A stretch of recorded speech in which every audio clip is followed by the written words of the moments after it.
What's up mga idol? Bad news sa Northport, grabe injury ni Tolentino.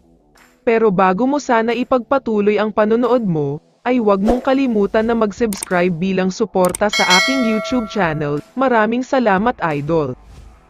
May isang nakakagulat na update lang muna tayo sa Magnolia Hotshots, dahil ayon sa multiple sources ay magkakaroon daw ng major trade sa guard position.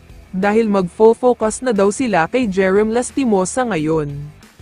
Next conference, focus na rin daw sila sa top 4-point shooter sa PBA na si Jerick Ahanmisi.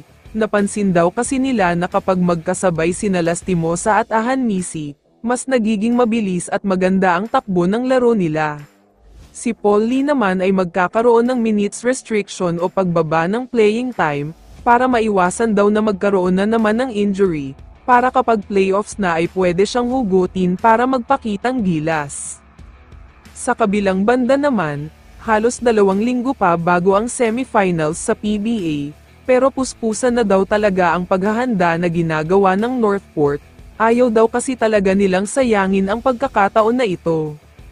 Once in a lifetime opportunity nga daw ang makapasok sa semifinals, tapos ay makakaharap pa nila sa best of 7 series ang crowd favorite na Ginebra, kaya susulitin daw talaga nila ito at maghahanda ng sobra-sobra. Pero hindi din pala tama ang sobrang pag-practice, dahil ayon sa multiple sources ay nagkaroon daw ng mild ankle sprain itong Northport superstar na si Arvin Tolentino, medyo nahihirapan nga daw siyang tumakbo.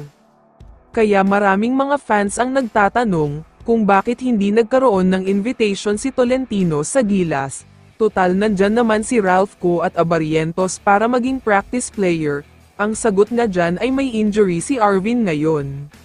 Sa tingin nga daw ni Arvin ay makakapaglaro siya sa crucial semis battle nila sa Ginebra, pero malaki ang chance na hindi siya 100%, malaking problema ito dahil siya lang talaga ang pinaka-inaasahan ng team nila. Sa tingin ko ay major advantage na agad ito para sa Ginebra, dahil magkakaroon ng mismatch sa forward position. Overloaded kasi sa stretch big man ang Ginebra, nandyan si Aguilar, Rosario, Malonzo kaya mismatch talaga. Huwag na din kayong magugulat kung magkakaroon ng 4-0 sweep, dahil mahihirapan talaga ng husto ang Northport sa Ginebra. Masyadong malalim at malakas ang lineup ng Gin Kings kaya total domination ang mangyayari. Kaya naman kung ikaw ang tatanungin idol, ano ang masasabi mo sa balitang ito? I-comment mo naman ang sagot mo sa tanong na ito. So dito na nagtatapos ang video na ito. Maraming salamat sa pagsuporta at panonood mga idol. Ingat at bye-bye.